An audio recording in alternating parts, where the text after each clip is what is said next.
Father who art in heaven, hallowed be thy name, thy kingdom come, thy will be done on earth as it is in heaven. Give us this day our daily bread, and forgive us our trespasses, as we forgive those who trespass against us. And lead us not into temptation, but deliver us from evil. Father, and Son, and Holy Spirit. Magsisimula po sa tayong lahat. Magandang umaga mga bata. Magandang umaga.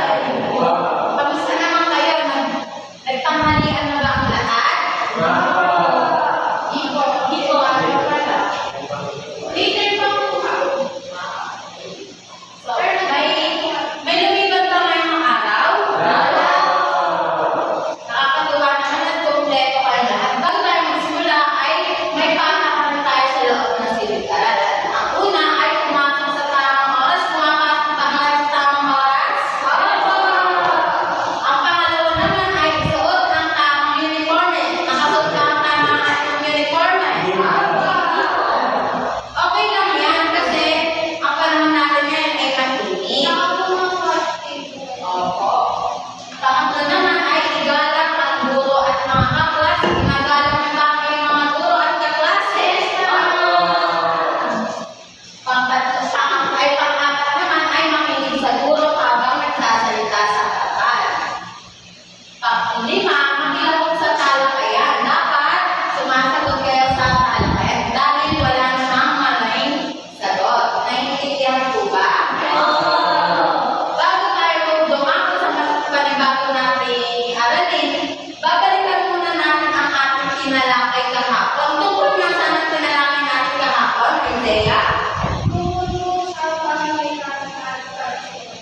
Maaari ba kayong magbigay, alam niyo pa ba ang ibig sabihin ng pangailangan at kagustuhan?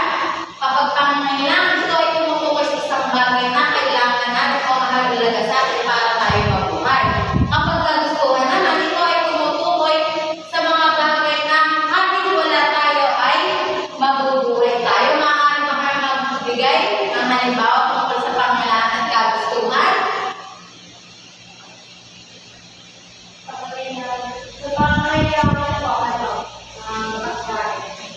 Magaling din. At sa kagustuhan naman,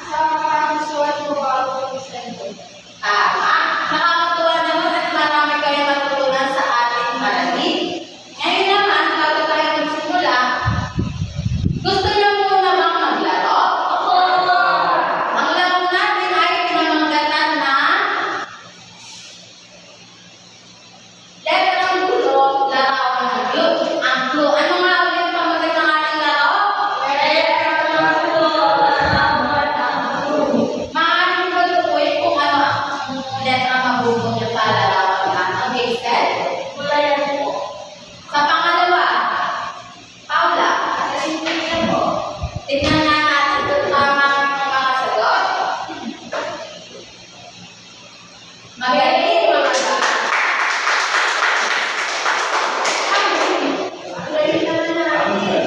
Sa pangatlong larawan, ano kaya ang mababutong salita? Mark Rainer? Sa pang-apat, Glenna? Tingnan nga natin kung tama ang mga sagot.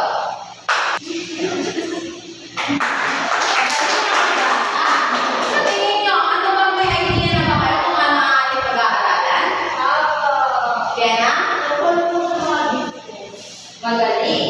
Sa tingin nyo, ano kaya ang pagkakatulad at pagkakaiba ng mga pinakita kong larawan?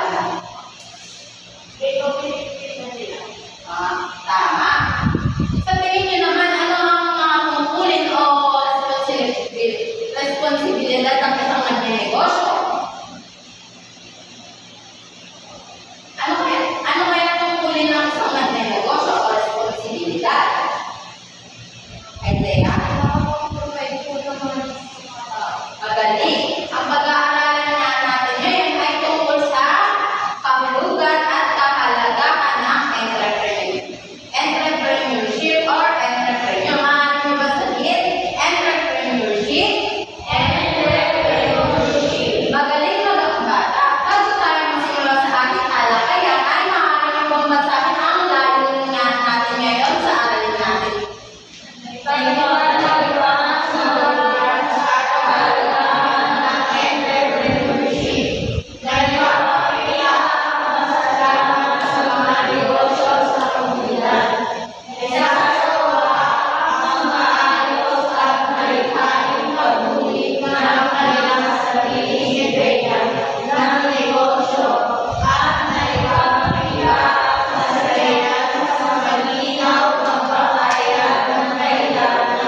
Ang entrepreneurship daw, sige. Ang entrepreneurship daw ay tumutukoy sa paglikha o pagpapalago ng isang negosyo. Ibig sabihin, ang mga entrepreneurship ay gumagawa ng paraan upang kumita ng pera sa pamamagitan ng pagbebenta ng produkto o serbisyo. Ano ba ang produkto? Ang produkto ay binebenta natin katulad ng bigas, gatas, o kaya ng mga noodles. Ang serbisyo naman ay, halimbawa kayo ay nagpapagupit. Ang serbisyo ay kapalit nito ay magandang pagpapagupit. Ano ang maaari niyo bang basahin? Ang salita entrepreneurship ay umaakot sa salitang French na entrepreneur.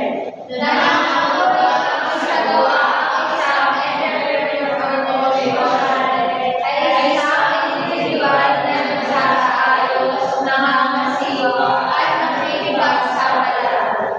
Ang salitang entrepreneurship daw ay hangat sa salitang French na independent na nangangahulugang magsimula ng bagong negosyo. Ang mga negosyante naman ay isang nagsasaayos. Bakit nga ba nagsasaayos? Dahil ang mga negosyante ay nagpaplano ng isang negosyo. Nangangasiwa, ang negosyante daw ay namamahala rin sa isang negosyo. Nakikipagsapalaran, ibig sabihin ang mga negosyante ay handang sumubok kahit may konting balakid sa pagnenegosyo. Bakit nga ba may kaunting panganib? Dahil sa isang pagnenegosyo, kapag kayo nagtayo ng isang negosyo, maglalabas kayo ng puhunan, maliit man o malaki. Pero hindi tayo sigurado kung maibabalik agad kayo ng buo kasi maaari malugi ang negosyo, maaari namang lumago. Naiintindihan mo ba? Bakit na ulit may panganib sa isang pagnenegosyo? Paula? Ano po, teacher, kasi po dahil may panganib po kasi posibleng usa ka ng pera kasi ng malaki na po yung nilalaan na po. Magaling mga bata. Marga? Wala po kasi kasiguraduhan kung lalago po ba siya or Magaling. Sa tingin niyo, ano yung binibenta ni Manong ako? Sa kabila naman? Magaling. Sa tingin niyo, bakit sila nagbebenta? Jason? para po sa mga may nakilala. Tama. Magaling, Jason. Maaari niyo bang basahin ang number 1? Ang entrepreneur ay magbibigay ng mga hanap buhay. Ang mga entrepreneur Ang mga negosyante daw ay nakakapagbigay ng mga trabaho sa ibang tao. Halimbawa, ako nagtayo ako ng isang karinderya. Kinakailangan ko ng katuwang sa karinderya. Ibig sabihin nun, kailangan ko ng katuwang. Ang kapalit doon ay susweldo ko sila. Ayun, susweldo ko sila. Ibig sabihin, nakakapagbigay ako ng negosyo sa ibang tao. Pakibasa nga ang number 2. ang mga entrepreneur ay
Magaling. Ayan ang mga negosyo makikita natin sa komunidad.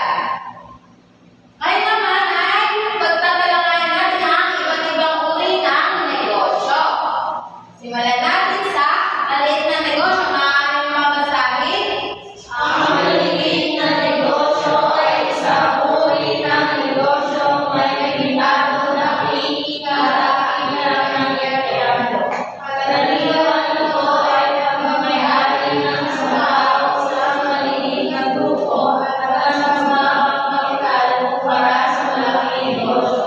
Kabilang sa mga nabago ito ay sari-sari store at karinderya online selling. Ang maliit na negosyo daw ay hindi isang klase ng negosyo na hindi masyadong malaki. Ang nagmamayari nito maaaring isang tao o isang maliit na grupo. At pag nagtayo ka ng maliit na negosyo, ay yung maliit lang ang puhunan na mailalabas nyo. Kasama na dito ang isang sari-sari store na maliit, online selling at maliit na karinderya. Sa pagpapatayo ng negosyo sa mga sari-sari store o kaya mga online selling, ay hindi natin kailangan maglabas ng malaking puhunan, hindi katulad sa mga malalaking negosyo. Naiintindihan po ba? May katanungan muli ako sa inyo. Una, paano nakakatulong ang maliit na negosyo sa ating komunidad? Fatima? Isaiah? Paano nakakatulong ang maliit na negosyo sa ating komunidad? Halimbawa, ang sari-sari store, paano ba siya nakakatulong sa ating komunidad? Yung sari-sari store ko, nakakapagbigay po ito ng mga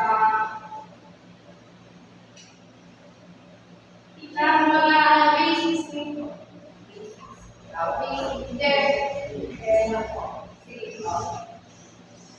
Nakakatulong po yung maliit na negosyo sa ating komunidad para po hindi na po tayo punta ng malayo para makakabili ng Magaling.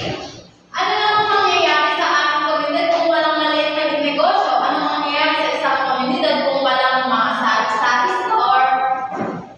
Giselle? Magaling. Ngayon naman ay pagkatatanong ng ilang sa inyo. May alam ba kayong malaking negosyo? po. Tama. Ayan ang malaking negosyo. Maaari mo basahin ang malaking negosyo? Ang malaking negosyo ay isang negosyo maraming empleyado, maraming kailangan o branch at malalaking kita. Karaniwan ang malalaking negosyo ay nakapagserya ng produkto o serbisyo sa maraming tao sa isang lugar. Halimbawa nito ay supermarket, Jollibee at McDonald's. O, ang malaking negosyo daw, ang malaking negosyo ay kinakailangan natin ng maraming empleyado o tauhan. Ang malaking negosyo din ay may maraming tindahan o branch sa iba't ibang lugar. At ang mga malalaking negosyo ay kinakailangan natin ng malaking puhunan para magtayo ng isang malaking negosyo. Halimbawa na lang ng malalaking negosyo ay supermarket, Jollibee, McDonald's o kaya mga malls sa iba't ibang lugar. Naintindihan po ba ang malaking negosyo? Ano ang pinagkaiba ng maliit na negosyo sa malaking negosyo? Sino makakapagbigay? Marga? Yung maliit na negosyo ko, karaniwan po, isang tauhan lang po or maliit na grupo lang po. While po yung malaking negosyo, kailangan po ng marami. Magaling, Marga. Sino makakapagbigay? Ano ang pagkakaiba ng maliit na negosyo at malaking negosyo? Jenna? Sa maliit na negosyo po, kailangan may puhunan. Kasi pag po malaking negosyo, Magaling. Ngayon naman, may katanungan muli ako sa inyo. Ano ang mga negosyo na pamilyar sa inyong komunidad at kung paano ito nakakatulong sa mga tao sa inyong lugar? Halimbawa, ang mga tindahan na maliliit, paano ba ito nakakatulong sa inyo?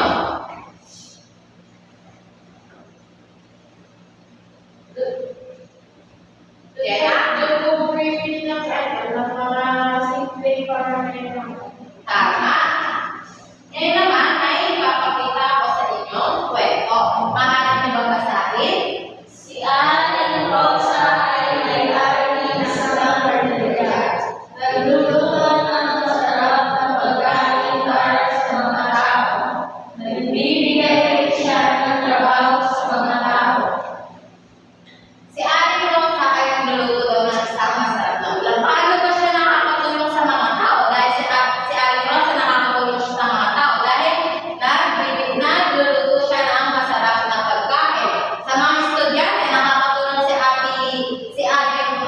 si Aling Rosa dahil kinakailangan ng estudyante ng mga babaunin ng mga bata.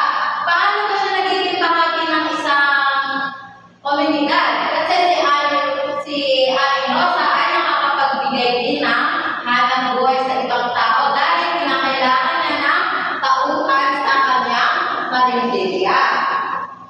May katanungan muli ako sa inyo. Paano tumutulong ang negosyo ni Aling Rosa sa mga tao? Marga?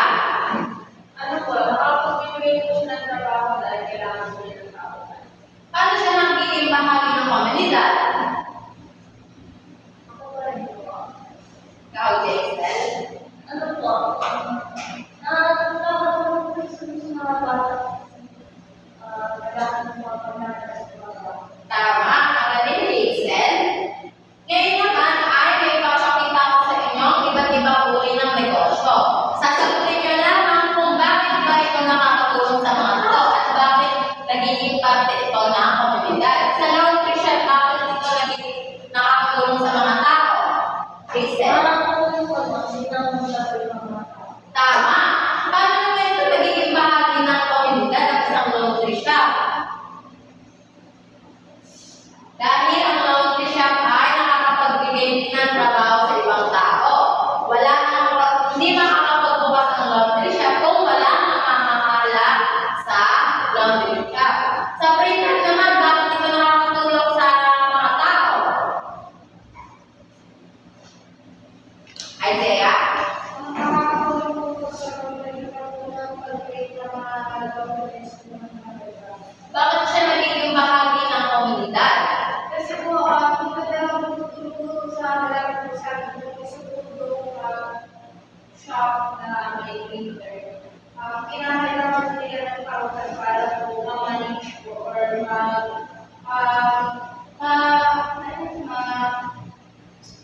mapabilis po yung ginawa. Magaling. Sa barbershop na nga, paano ito nakakatulong sa mga tao? Jason? Ano po, isang po sa pagkakulit ng mga nasa. Paano naman siya nagiging bahagi ng komunidad? Jason? Kailangan din po yan ng tao para ma-manage yung barbershop. Magaling. Sa mga water station naman, paano ito nakakatulong sa mga tao? Marga? Dahil nga po basic needs po or pangangailangan po yung tubig, malaking tulong po sa akin. Paano naman ito nagiging bahagi ng komunidad? Kasi po, kailangan na po ng tao. Magaling, Marga. Ngayon naman, may katanungan ako sa inyo. Kung wala ang negosyong ito sa ating paligid, ano kaya ang mangyayari sa mga tao? Paano na lang kung wala water station sa inyo, o kaya mga tindahang maliit, ano kaya ang mangyayari sa inyo? Isaiah? Mas nahihirapan po yung mga tao na mas nahihirapan po yung mga tao na mag-survive po ng mga days. Magaling, Isaiah. Paano kayo magpapakita ng pasasalamat sa mga taong ito tulad ng mga tindera, taga-upit, at mga iba pa? Paano kayo magpapakita ng pasasalamat? Kung makikita ko po ang pagbayad ko yun, Tama. Ano pa? Paano kayo magpapakita ng pasasalamat? sabihin ko natin sa Tama. Ano pa? Paano kayo magpapakita ng pasasalamat kapag bumibili kayo? ano po, sa yung pagbalang ng salamat po. Salamat po. Magaling, mga bata. May natutunan ba kayo ngayon sa atin natin? Yes po. Ngayon naman, kung may natutunan kayo ay may konti akong katanungan sa inyo. Ano ang mga negosyo na nakikita niyo sa inyong mga lugar? Marga? Sari-sari store po. Mark Renyan? Magaling. Paano nakakatulong ang mga negosyo sa mga tao sa inyong lugar? Katulad yan ang sinabi niyo, mga sari-sari store at tubigan. Paano ba nakakatulong sa mga tao? Jason? Ano po, hindi lang po sila Magaling. Ano ang mga natutunan niyo tungkol sa entrepreneurship na maaaring magdalhin sa hinaharap? Kung magtatayo kayo ng negosyo, ano ang mga natutunan niyo ngayon? teacher, kung magtatayo naman po ng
hindi masyadong malinaw ang pagpapaliwanag. Paggamit ng kulay, angkop at epektibo paggamit ng kulay na nagpapahusay sa kabuuan ng pagbuhit. Mahusay na putos, angkop na paggamit ng kulay, ngunit may ilang bahagi na maaaring magpahusay. Katamtaman, hindi gaano angkop ang paggamit nyo ng kulay at kailangan pagpagbutihan, hindi gaano malinaw ang pagpapaliwanag. Ang panghuli naman sa rubric natin ay pagpapaliwanag. Para makakuha kayo ng 4 na puntos, ay dapat malinaw at detalyado ang inyong pagpapaliwanag. Mahusay, dapat maliwanag at malinaw na pagpapaliwanag ng idea sa isang negosyo.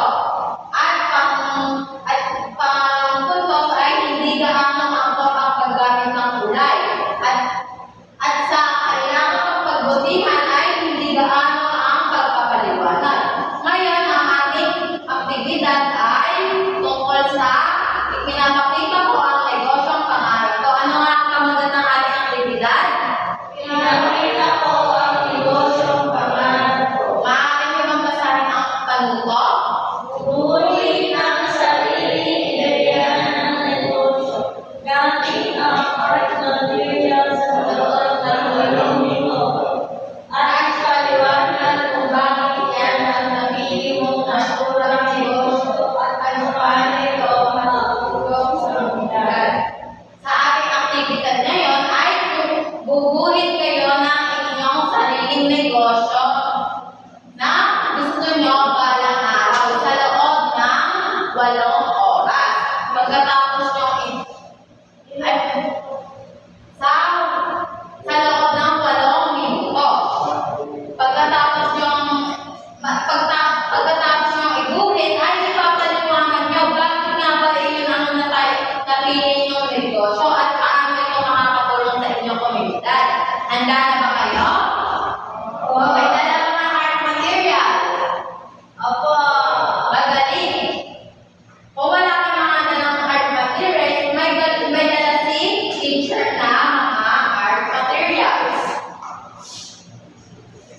Simulan na natin ang pagdrawing.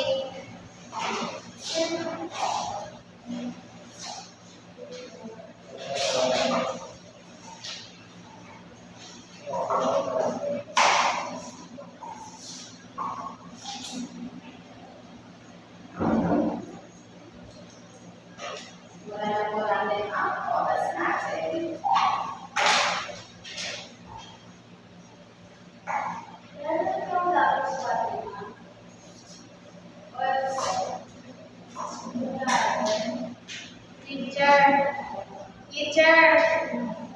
Teacher! Wala po akong dapat. Kahit ballpen po.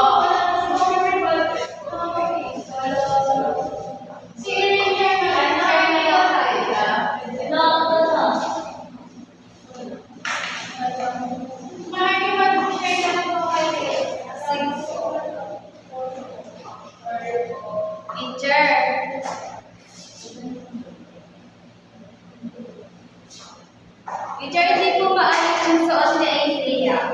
O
Hindi po, pwede. Negosyo po ang ito-drawing natin. Pwede po.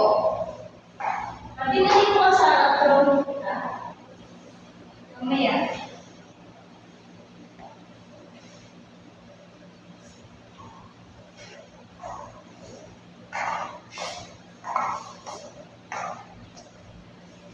Wow, ganda na din ang drawing na rin yung SM.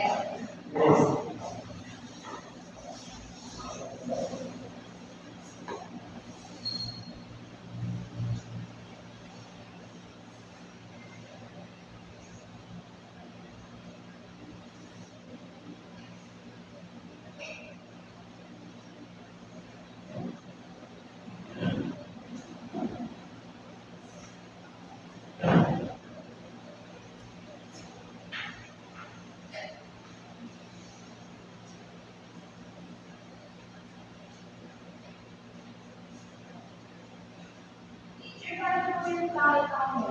Okay lang yun.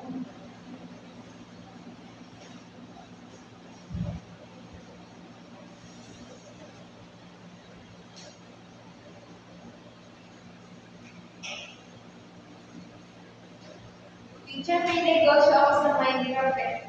Wow. Pwede mo din na may drawing.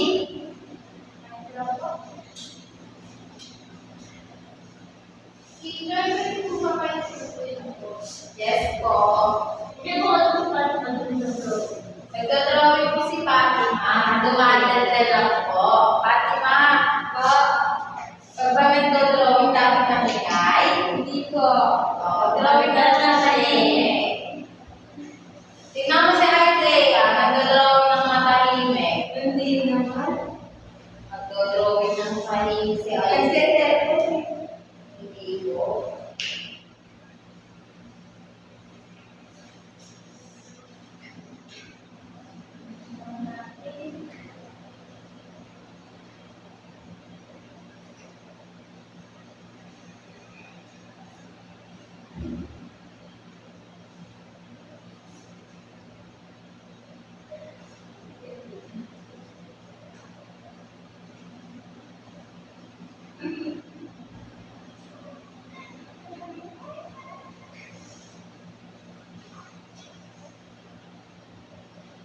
Dad, 3 minutes na lang.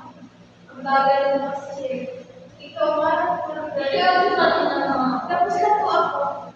Tapos ka na? Sa mga kaibigan, ikaw po na magpapaliwanag tayo. Siya po hindi nagagawa ng joke ako ng gayon. Teacher, may pangalawag po yung wow, galing mo naman. Pwede naman. Ako yung bakit? Hindi na lang ni teacher. Hindi pa rin.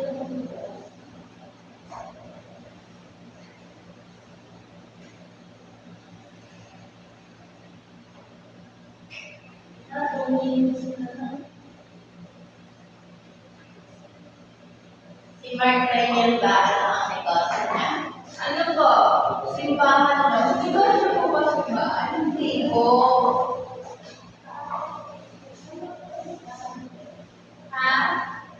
Service store po. Gusto ko sila. Ano ako dito? Learning ko papakita sa iyo. Kasi hindi nyo naman makikita natin kahit hindi makita ko.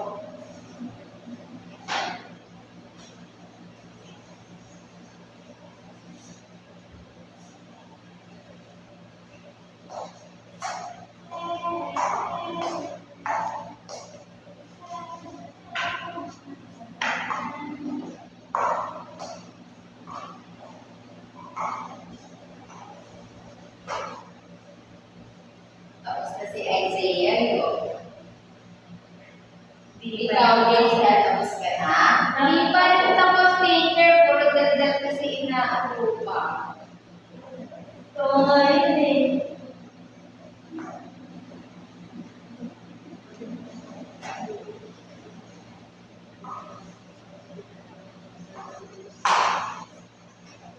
Meron na lang po tayong 1 minute.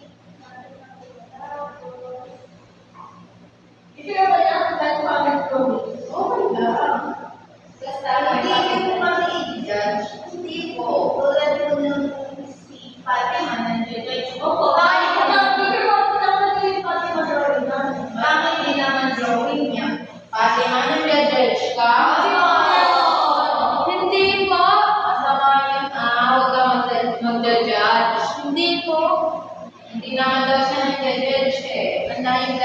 once nagpapel.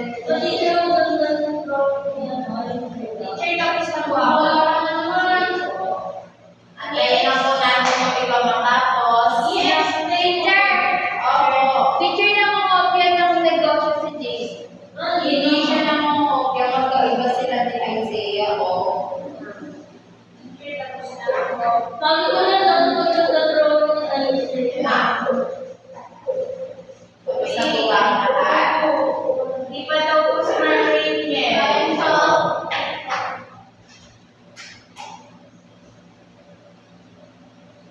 Ayan, sino ang muna magpapaliwanag sa inyong mga gawa? Si Fatima po. Fatima, ikaw? Si Isaiah naman. Isaiah, bakit tayo naman napili mong negosyo? Ano negosyo mo? Ano po? Ano po yung napili?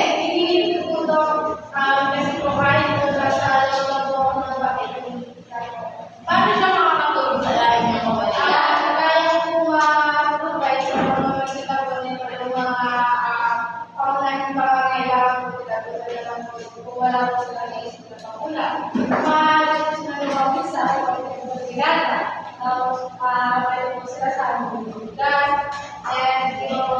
Magaling yan, Isaiah.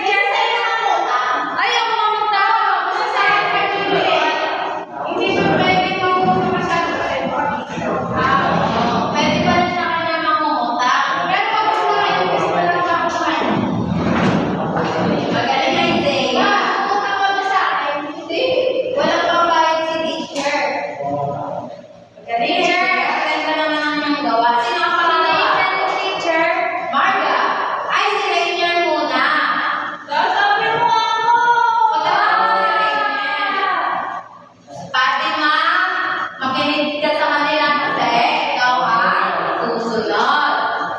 Ano ang iyong negosyo napili?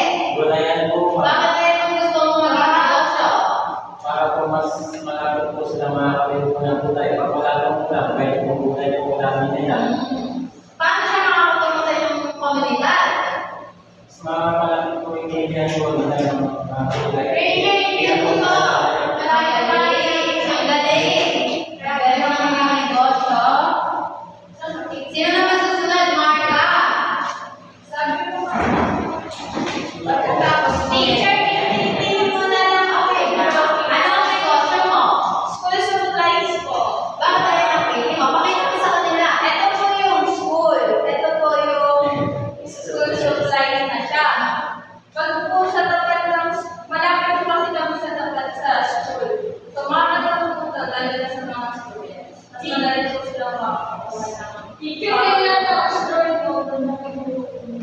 Kaya na lang ang pili. Ang galing naman. Ang galing ng napili mong negosyo. Tapos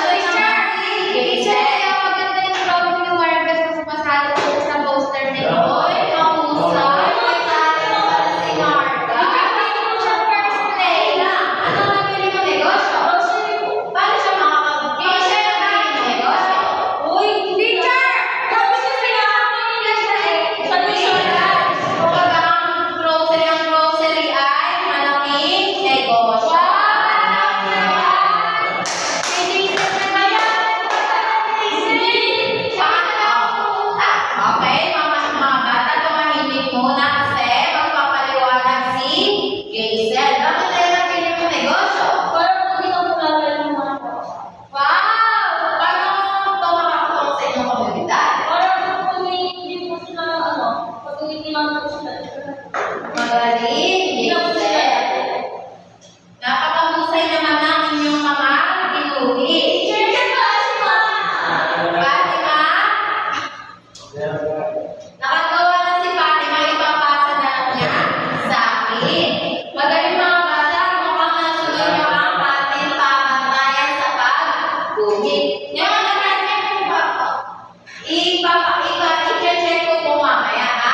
Father, the Son, and the Holy Spirit.